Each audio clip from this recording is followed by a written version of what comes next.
This episode of the podcast is brought to you by Kingdom Nutrition. Make sure to visit kingdomnutrition.com and enter promo code MFW15 to get 15% off your next purchase. Kingdom Nutrition carries the best sports nutrition supplements on the market. They manufacture and curate their own line of supplements with the highest quality ingredients, including a lean protein, weight gainer, BCAAs, pre-workout, and an array of other products. They've recently created the world's first amazing chickpea protein. It tastes so good. Chocolate and vanilla are the flavors it comes in. Vanilla is my personal favorite. Tastes really good in green smoothies. And if you want to get your hands on this, be sure to visit kingdomnutrition.com and enter promo code MFW15 to get 15% off your next purchase. Let's go. What's up, guys, and welcome to the third episode of My Fight Within. It is it's another show under the umbrella of the Fight Within podcast. And all I'm doing is just kind of going over stories of some of my struggles and the things I've had to overcome. So in the last episode, I was talking a little bit about, actually the whole episode was about the loss of my boxing coach that kind of led to me being really motivated for my next fight, which was, 3 weeks after he passed. And so I was fighting Neil Cook. And that was a year after coming off a knee injury, where I had to rehab for about a year. I trained for a few months and felt like I was ready to get back in there. And I was. In my head, I was fully confident that I was ready to do that. And so I took the fight. I always looked to the advice of my teammates and my coaches because I didn't have a manager. And it could be a mistake. It could be a blessing. I loved it, not having to give anyone 10% of my purse. And I was really fortunate to train where I trained over at Rain Training Center with Mark Munoz and all those guys. And so my confidence coming back was through the roof. I was super motivated to get back. I trained really, really hard. And a lot of people, not necessarily my teammates, but, since I was coming up, I was starting to get a little bit of media attention. And it was all those people that said, Manny's not ready for this type of fight. He's not ready for this type of competition. Neil is a UFC / BELLATOR bound fighter, and he can't. Manny needs more experience. At the time, I was technically 3-1, and even though it was an injury and it didn't count as a loss, but nonetheless on my record it was considered a loss. And so I was 4 fights into my career. I think I was only fighting for a year and a few months. And I had a lot of really positive and good momentum going. And so I felt like, hey, man, you know what? It's now or never. If I'm going to fight, I'm going to fight to be the best. I can't fight as a hobby. Getting punched and kicked in the head for fun isn't very smart. And my whole goal was to become a champion. 4 fights into my career, with my 5th fight, I got an opportunity to fight a champion. He was the current King of the Cage super heavyweight champ and heavyweight champ, or I think he had just lost it. But he was a championship caliber fighter, at least in the at the local level, and I felt like it'd be a good opportunity for me to see where I'm at and to kind of measure where my skills are. And so I trained super hard. I remember at that time, I believe Brandon Schaub had just started coming to our gym, which was great because he was a big body, and the guy I was fighting was 6'5", 6'4", 6'5", 265 pounds.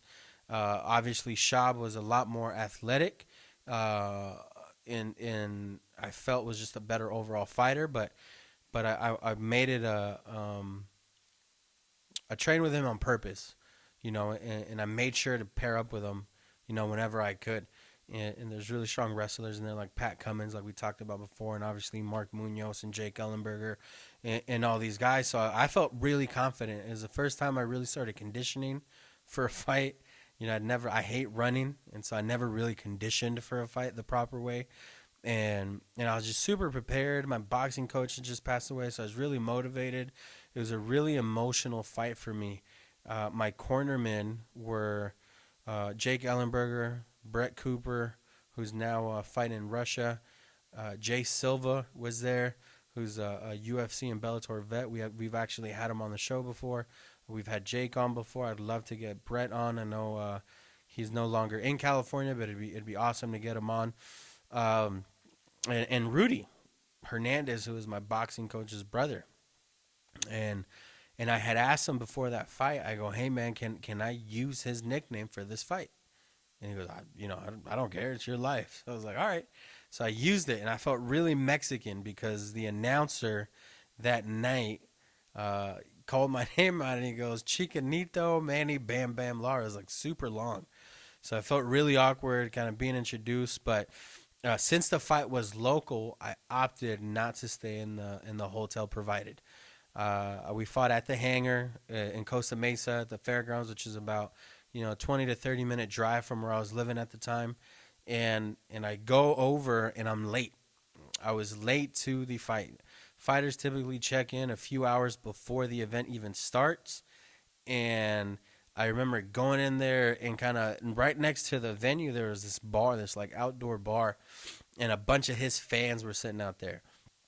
And I'm late, and I have a shaved head and my beard, and I'm literally like, I'm carrying all my bags, and my whole team's already there. They're texting me and calling me and asking me where I'm at. And as I'm trying to like run in there, I can see all their shirts. Look, this was back in like the Affliction days. I can see all their shirts, and they all said like Chaos or Neo or whatever his design was, and they're all like, "You beaner, you're gonna get knocked the f out," and just like yelling at me. So I'm already late. I feel bad as I'm walking to the venue. I'm getting yelled at and harassed by all his fans, and it's a given. It's fighting. We're not playing patty cake or having a jump rope competition. We're gonna go fight, and so I knew it was gonna be hostile territory. He had a really big fan base. He wasn't local, but he just had a lot of support. And I remember being late, and because I was late, at all my previous fights, I never got drug tested. The commission right away goes, before you do anything, you need to take this drug test. And if you guys don't know, when you get drug tested, especially by the California State Athletic Commission, they don't just tell you to go to a stall, go pee in this cup, and then come back. They're in there with you as you pull your pants down, and they're looking at your junk. And I couldn't pee for like 10 minutes, and I was like, man, this is weird. Like, you're just staring at my stuff, and I can't pee. And so I ended up peeing. I didn't have, when I got to the venue, Rudy couldn't tape my hands the way he normally does because they, for some reason, didn't have gloves my size. And I had to get I wore like medium gloves, and I typically wear like large or extra large. And for that fight, I had to wear medium gloves because they said I was late, so I couldn't pick out my gloves, which is besides the point. I felt like it was really unprofessional, but it is what it is. And I go in there and I'm warming up, and I start getting really emotional and kind of not concentrating. And so Jay Silva goes, man, let's really warm up. And so I remember hitting pads with Jay and moving around for about an hour. And it was the first time in my career where I felt really comfortable and really confident, where I was like super laser focused, and everything kind of slowed down. Before the whole event starts, they had, because it was a hybrid boxing and MMA show, so they had both fighters walk into the ring, they introduce you, and you do like a quick face-off. And I just remember being super focused for that, and him not wanting to stare at me. And so I go to the back, I warm up, I do my thing, I walk out, and I can hear people, and I see my friends and my family, and I get super excited. Obviously a lot more nervous knowing that they're there. And I always made it a point to try to find my mom and dad and my family, kind of like my sitting area, and I couldn't find them. And so I'm walking in the ring. I'm kind of doing what every guy does. You walk in the ring, you go down the ropes, you run around the ring, whatever. And as I'm doing that, the whole time I'm trying to look for my parents or my brothers, and I don't see anyone. So I'm like, oh, damn, where the hell is everyone? So I kind of started getting more nervous because I didn't know if they were there or not. But Neil comes out, and he comes out to this like 90s like dance song or like hip hop song.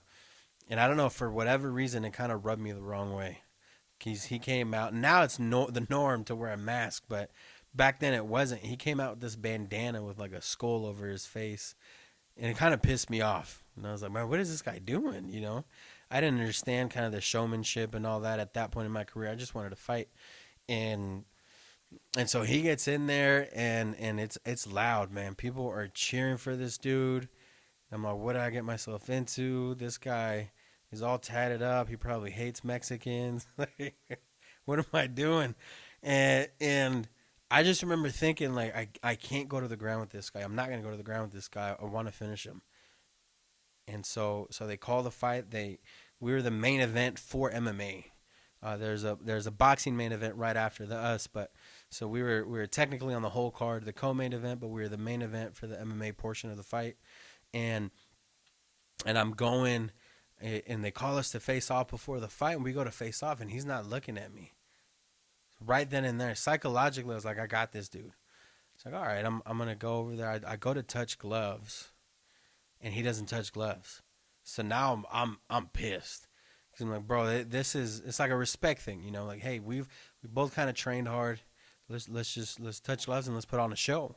You know, I'm all about putting on a show for the fans. They came out here with their hard-earned money, and they want to see something. And so I go out there. He doesn't want to touch gloves. And I remember for the first time in my career, and it was like one of the only times where like everything slowed down. It all kind of, he threw a jab, I slipped it. He threw a right cross. I knew how to parry. Like I just knew everything that he was going to do. So I end up slipping a jab, and I come over with an overhand right and just kind of knock him down. He was freaking huge. And so he's not completely out. I do that. I throw a couple more punches, get him to the corner. And he's almost sitting on the ropes. We were fighting in a ring. So I just remember kind of like walking up to him and just loading up on this right.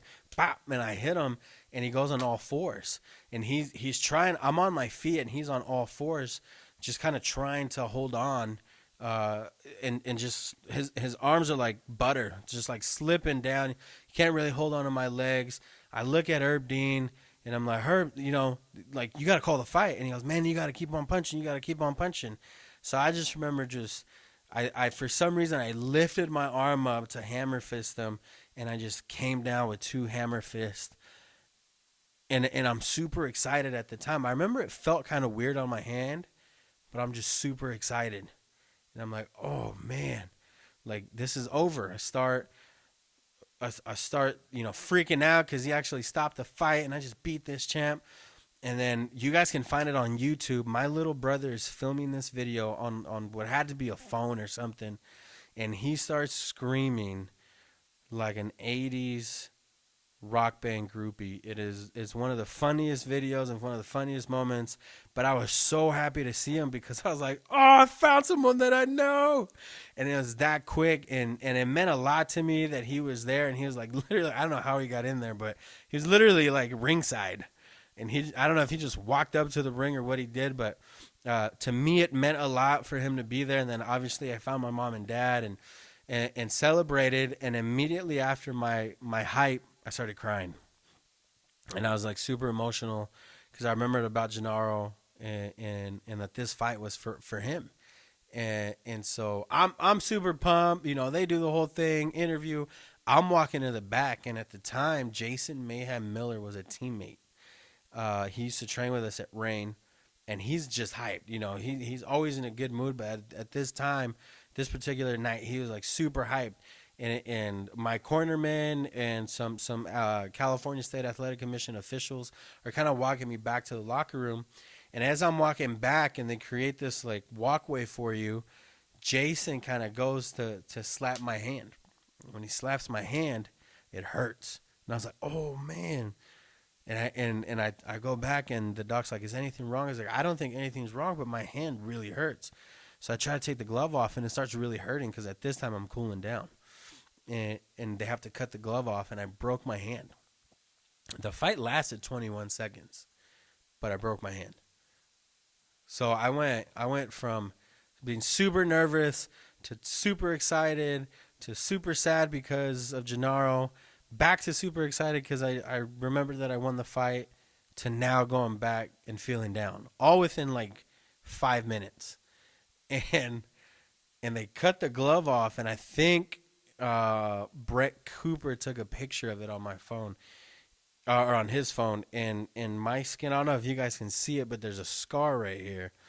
Um, I broke my metacarpal bone, which is the bone in your hand, and if that's not right, I mean, I'm not a scientist or doctor or anything, so get mad if you want. But anyways, I broke it and it's protruding the skin. And so the doctor in the back goes, if you would have thrown one more punch, your bones would have been, been out of your skin. And I was like, oh man, that's crazy. It's crazy that I didn't, because I really wanted to, and then the ref kind of stopped the fight. And so what was really awkward about that was that I had to let it heal for about 2 months. And I remember getting, I think they referred me over to the UFC's hand doctor over in Vegas. And I remember driving out there literally for a day. We drove, and we're in Southern California. We drove out there for an appointment for like an evaluation. And that was it. We drove out there, had my appointment, and then drove back. It was crazy. And they go, the best thing to do, because of the way you broke it, is to let it heal for 2 months. So I had to let an injury heal for 2 months just so that they can re-break it to surgically repair it. And I'm already bumming out thinking, like, that's another 2 months on top of rehab, on top of kind of getting back in shape. And now I'm going to have to take a whole nother year off just to get back to fighting. And guys, this was only, that's 2010 or 11, which was like 2 years into my career. And so I'm sitting and trying to make these things happen. And as you guys know, for you guys that are fight fans or fighters yourselves, when you start your career, you're trying to fight as much as possible because you want that experience and that exposure. And when that doesn't happen and you're kind of sidelined, there's only so much you can do. Now with social media, you can kind of build your brand and build your personality. But back then, it wasn't as popular as it is now.